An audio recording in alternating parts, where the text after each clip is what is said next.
पैरों से आटा गूंथने वाली बहू।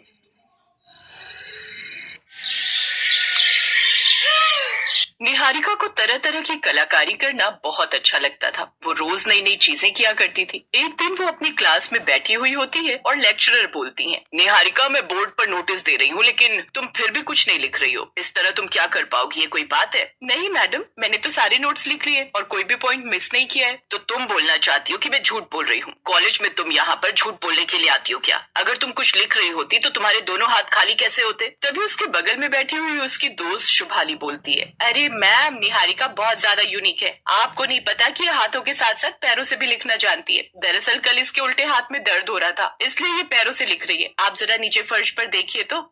अब शुभाली के कहने पर जैसे ही कॉलेज की टीचर जमीन पर देखती हैं, तो जमीन पर कॉपी रखी हुई थी और निहारिका ने पैरों से पेन पकड़ा हुआ था और वो सारे नोट्स लिख रही थी। ये देखकर टीचर तो हैरान रह जाती हैं, क्योंकि वो नई नई कॉलेज में आई थी और कहती हैं, माइंड ब्लोइंग, मैंने तो कभी सोचा भी नहीं था कि किसी की पैरों से भी हैंडराइटिंग इतनी अच्छी हो सकती है। तुम अगर पैरों से भी हैंडराइटिंग कॉम्पिटिशन में पार्टिसिपेट करोगी तो भी फर्स्ट आओगी Niharika. I am so proud of you.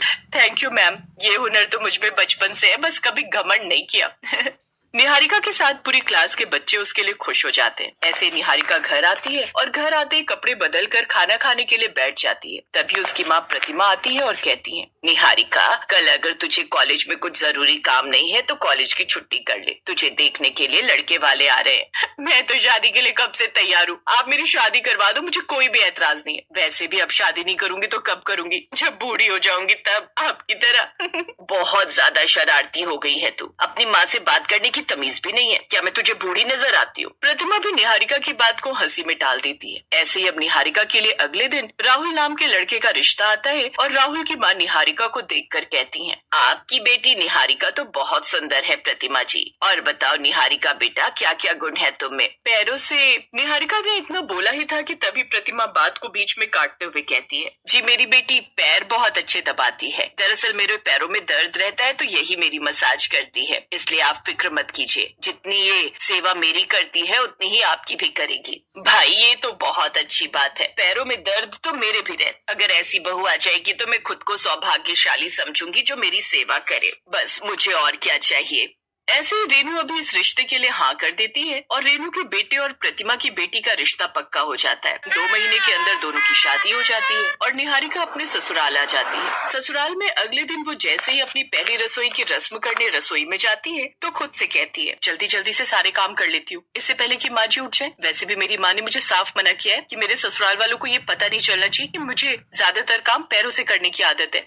अब निहारिका सबसे पहले अपने पैरों से कई डब्बे खोलती है, चावल चढ़ा देती है, सब्जियां काट देती है और सब्जियां बनाकर तैयार कर देती है। ज्यादातर काम उसने पैरों से किए थे। अब वो पैरों से आटा गूंथ कर रोटियां बनाकर तैयार कर देती है। लेकिन तभी रसोई में रेनू आ जाती है और कहती है, अरे वाह बेटा, कितनी संस्कारी बहू आई है मेरे घर में। अभी से तूने सारा नाश्ता बनाकर तैयार कर दिया। देखो तो जरा क्या क्या बनाया है, पुलाव, पूड़ियाँ और सब्जी। बहुत अच्छी बात है बेटा, तू तो बहुत संस्कारी है। चल अब जल्दी से खाना बाहर ले आ। रेनू ये बोलने के बाद अब बाहर की तरफ जाने लगती है कि तभी उसकी नजर अचानक ही निहारिका के पैरों पर जाती है, जिस पर बहुत सारा आटा लगा हुआ था। ये देखकर रेनू हैरान हो जाती है और कहती है, अरे ये सब क्या है निहारिका बेटा? तेरे पैरों पर इतना सारा आटा क्यों लगा हुआ है? देखकर तो ऐसा लग रहा है जैसे तूने पैरों से आटा गूंथा है। निहारिका ये बात सुनकर घबरा जाती है और हकलाने लगती है और जवाब देती है, नहीं नहीं नहीं माँ जी, आप भी कितनी मजाकिया है। मैं तो सोच रही हूँ आपके साथ लाफ्टर नाइट विद माँ जी शुरू कर दूं। मैं पैरों से आटा थोड़ी ना गूंथूंगी, वो तो थोड़ा सा आटा गिर गया था और वो पैरों पे लग गया।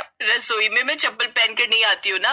अच्छा अच्छा, मैं तो घबरा ही गई थी। मुझे ऐसा लगा कि तू पैरों से आटा तैयार करती है। चल अब सारा खाना लेकर बाहर आ जा। अब निहारिका सारा खाना लेकर बाहर आ जाती है, जिसके बाद अब जैसे ही सब लोग खाना खाने लगते हैं तभी निहारिका की नन्नद जैसे ही पूरी खाती है उसे पूरी में कुछ पर्पल कलर का नजर आता है, जो कि निहारिका के पैरों की नेल पॉलिश थी। नेहा सवाल करती है, भाभी देखो ना, ये पूरी पर पर्पल कलर लगा हुआ है और ये तो सेम वैसे ही पर्पल कलर है जैसा आपके पैरों के नेल पॉलिश का है। मुझे तो हंसी आ रही है ये सोचकर कि कोई पागल होता तो ये सोचता कि आपने अपने पैरों से आटा गूंथ कर पूड़ियां बनाई है। निहारिका फिर से घबरा जाती है और हकलाने लगती है और बोलती है, तुम भी कितनी मजाक करती हो। बहुत मजाक है मेरी ननद। अब मैं तो सोच रही हूँ तुम्हारे साथ भी कॉमेडी नाइट विद ननद शुरू कर दूं। अरे वो शायद क्या होगा ना, वो भी तो प्याज का छिलका होगा, शायद वो भी तो गुलाबी नजर आता है।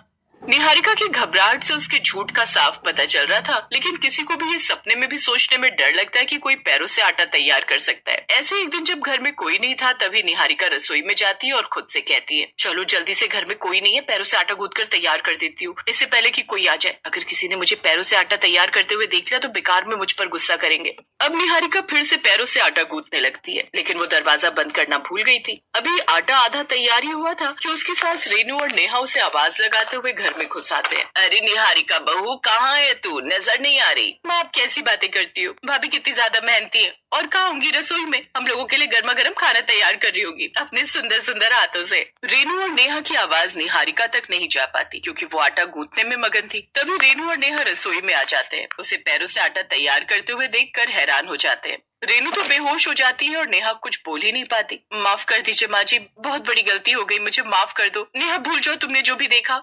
अगले दिन निहारिका की माँ को घर पर बुलाया जाता है और प्रतिमा सबसे माफी मांगती है और कहती है, दरअसल मेरी बेटी को कर्तव्य करना अच्छा लगता था, लेकिन उसके पिताजी ने उसका ये सपना पूरा नहीं होने दिया, इसलिए उसे रसोई का ज्यादातर काम पैरों से करने की आदत है। ये भी कोई बात हुई बहन जी? कर्तव्य करने की आदत है तो क्या सारे कर्तव्य रसोई में दिखाएगी? कुछ समझाइए अपनी बेटी को, ये कोई हरकतें है क्या ससुराल में आकर करने वाली? आप उसे लेकर जाइए और इसे मायके से तभी यहाँ पर भेजना जब ये हाथों से आटा गूंथना और काम करना सीख जाए। ठीक है माँ जी, मैं आपसे वादा करती हूँ, जब हाथों से काम करना सीख जाऊंगी तभी इस घर में पैर रखूंगी और मैं जल्द से जल्द ये सारे काम सीख जाऊंगी। अब प्रतिमा निहारिका को लेकर वापस मायके आ जाती है। अब निहारिका को चिंता की वजह से नींद ही नहीं आती और वो बहुत ज्यादा मेहनत करती है और हाथों से ही सारे काम करना सीख लेती है। जिसके बाद अब 10 दिन के बाद वो अपने ससुराल जाती है और हाथों से खाना बनाकर सबको खिलाती है। रेनू और नेहा शुरू शुरू में उस पर नजर रखा करते ताकि वो अपने पैरों का इस्तेमाल न करे। धीरे धीरे निहारिका को हाथों की आदत हो जाती है। इसके बाद वो कभी भी पैरों से आटा नहीं गूंथती और पैरों का इस्तेमाल सिर्फ चलने के लिए ही करने लगती है।